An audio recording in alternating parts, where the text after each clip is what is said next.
नमस्कार दोस्तों, स्वागत है आपका साइट फॉर वर्ल्ड के ऑफिशियल लर्निंग प्लेटफॉर्म पर, जहां स्टूडेंट्स और जॉब सीकर्स के लिए करियर, टेक्नोलॉजी और प्लेसमेंट से जुड़ी इंडस्ट्री ओरिएंटेड और प्रैक्टिकल नॉलेज दी जाती है। अगर आप अपनी स्किल्स को नेक्स्ट लेवल तक ले जाना चाहते हैं, तो आप बिल्कुल सही जगह पर आए हो। चलिए शुरू करते हैं आज का इम्पोर्टेंट सेशन। नमस्ते। आपने शायद ये तो सुना ही होगा कि कस्टमर्स को बनाए रखना बहुत जरूरी है, ठीक है? पर क्या हो अगर मैं कहूँ कि कस्टमर रिटेंशन सिर्फ बिजनेस बचाने के लिए नहीं है, बल्कि उसे आगे बढ़ाने का सबसे पावरफुल इंजन है। ओके, चलिए इसमें डाइव करते हैं और देखते हैं ये सब कैसे काम करता है। सबसे पहले इस नंबर पर फोकस करो। एक नया कस्टमर पाने का खर्चा एक पुराने कस्टमर को संभाल के रखने से 5 से 25 गुना ज्यादा हो सकता है। हाँ, बिल्कुल सही सुना, 5 to 25 टाइम्स मोर। ये कोई छोटा मोटा डिफरेंस नहीं है। इससे एक बात तो साफ है कि सिर्फ नए कस्टमर्स के पीछे भागना एक बहुत ही महंगा सौदा है। अच्छा, इस डिस्कशन को आगे बढ़ाने से पहले दो टर्म्स को समझना बहुत इंपॉर्टेंट है। स्क्रीन पे ध्यान है ना? पहला है CAC, यानी कस्टमर एक्विजिशन कॉस्ट। सिंपल भाषा में एक नए कस्टमर को लाने में टोटल कितना पैसा लगा। और दूसरा है LTV, यानी कस्टमर लाइफ टाइम वैल्यू। ये वो टोटल पैसा है जो एक कस्टमर पूरी लाइफ में आपके बिजनेस को देगा। क्लियर हुआ? कस्टमर लाने का खर्चा और उससे होने वाली कुल कमाई, ये दो चीजें बिजनेस ग्रोथ के लिए सबसे इंपॉर्टेंट है। अब चलिए बिजनेस की एक बहुत कॉमन प्रॉब्लम को समझते हैं, जिसे कहते हैं लीकी बकेट प्रॉब्लम। सोचो, आपका बिजनेस एक बाल्टी की तरह है। आप मार्केटिंग और सेल्स पर बहुत सारा पैसा खर्च करके इस बाल्टी को नए कस्टमर से भर रहे हो। लेकिन अगर उस बाल्टी में छेद है, यानी आपके कस्टमर्स आपको छोड़कर जा रहे हैं, तो क्या होगा? सारी मेहनत बेकार, है ना? वो बाल्टी कभी पूरी भरेगी? तो हमें कैसे पता चलेगा कि हमारा बिजनेस मॉडल सही से काम कर भी रहा है या नहीं? कहीं हमारी बाल्टी में छेद तो नहीं है? इसका जवाब है LTV CAC रेशियो। ये LTV को CAC से डिवाइड करके निकाला जाता है।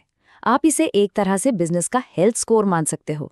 ये बताता है कि आप कस्टमर लाने पर जो पैसा लगा रहे हो, उस पर रिटर्न कितना मिल रहा है। ये स्टेप का पर्पस समझ आए?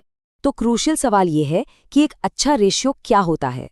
अगर आपका रेशियो 1:1 है, इसका सीधा सा मतलब है कि आप जितना पैसा कस्टमर से कमा रहे हो, उतना ही उसे लाने में खर्च कर दिया। मतलब आप एक्चुअली पैसा गवा रहे हो। लेकिन एक आइडियल रेशियो 3:1 या उससे ज्यादा माना जाता है, यानी कि हर 1 रुपए के खर्च पर आप 3 रुपए कमा रहे हो। अब हुई ना ये एक प्रॉफिटेबल बिजनेस की बात। चलिए, काफी थ्योरी हो गई। अब थ्योरी से बाहर निकलकर देखते हैं कि अलग अलग इंडस्ट्रीज असली दुनिया में कैसा परफॉर्म करती हैं। आइए देखते हैं किसकी बाल्टी सबसे ज्यादा भारी है और किसकी सबसे ज्यादा लीक कर रही है। रेडी हो नेक्स्ट स्टेप के लिए? अब ये देखो, ये काफी इंटरेस्टिंग है। एक तरफ है मीडिया इंडस्ट्री, जिसका रिटेंशन रेट है पूरे 84%, और दूसरी तरफ है हॉस्पिटैलिटी, ट्रैवल और रेस्टोरेंट्स, जिनका रेट गिरकर सिर्फ 55% रह जाता है। कितना बड़ा फर्क है! ऐसा क्यों हो सकता है? मीडिया में सब्सक्रिप्शन मॉडल्स होते हैं, डेली आदत बन जाती है, जबकि हॉस्पिटैलिटी में कंपटीशन बहुत ज्यादा है। इस टेबल में हम इसको और डिटेल में देख सकते हैं।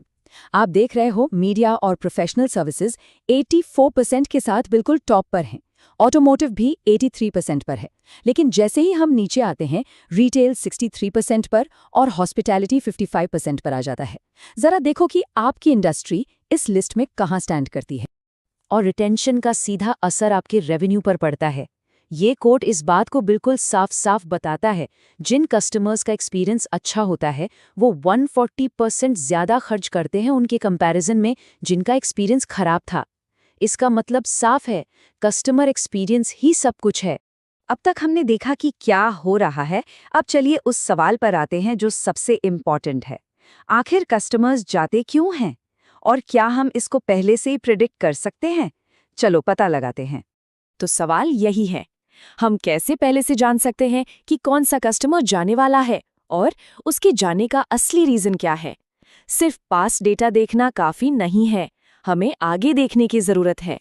और इसका जवाब है एक्सप्लेनेबल AI, यानी XAI। ये एडवांस्ड AI मॉडल्स सिर्फ क्या नहीं बताते, बल्कि क्यों हो रहा है ये भी बताते हैं। जैसे ये चार्ट्स, जिन्हें शेप प्लॉट्स कहते हैं। यहाँ पर रेड डॉट्स हाई रिस्क दिखाते हैं और ब्लू डॉट्स लो रिस्क। इससे हम साफ साफ देख सकते हैं कि कंप्लेंट जैसा फैक्टर कस्टमर के जाने के डिसीजन को कितना ज्यादा असर करता है। ये एक तरह से एआई के ब्लैक बॉक्स को खोलने जैसा है। और इस एनालिसिस से हमें क्या पता चला? दो चीजें बिल्कुल साफ हैं। पहला, टेन्योर यानी जो कस्टमर जितना पुराना है उसके जाने के चांसेस उतने ही कम हैं। और दूसरा, कंप्लेन यानी जिस कस्टमर ने शिकायत की है वो सबसे ज्यादा रिस्क पर है।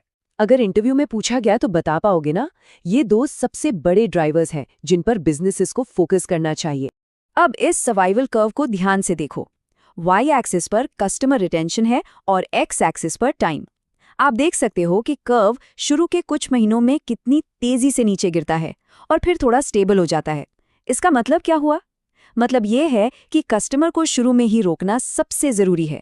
यही वो क्रिटिकल विंडो है। ठीक है, अब जब हमें प्रॉब्लम समझ आ गई है तो सॉल्यूशन की तरफ बढ़ते हैं। चलो अब एक कॉन्क्रीट प्लेबुक देखते हैं जिससे रिटेंशन को इम्प्रूव किया जा सके। सबसे पहला कदम है कस्टमर सेगमेंटेशन।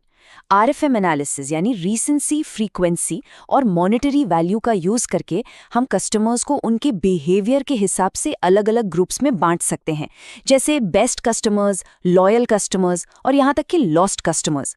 अभी आप क्या करोगे? हर ग्रुप को अलग तरह से हैंडल करना पड़ेगा और हर सेगमेंट के लिए एक अलग स्ट्रैटेजी होती है। फॉर एग्जाम्पल, न्यू कस्टमर्स के लिए वेलकम कैंपेन्स, आपके बेस्ट और लॉयल कस्टमर्स के लिए लॉयल्टी रिवॉर्ड्स, और जो लॉस्ट हो चुके हैं उनके लिए special win back offers. Personalisation बहुत जरूरी है। एक ही स्ट्रैटेजी सबके लिए काम नहीं करेगी। आखिर में इन सब एफर्ट्स को ट्रैक करने के लिए एक क्लियर फ्रेमवर्क होना चाहिए। पहले अपने बिजनेस ऑब्जेक्टिव्स डिफाइन करें।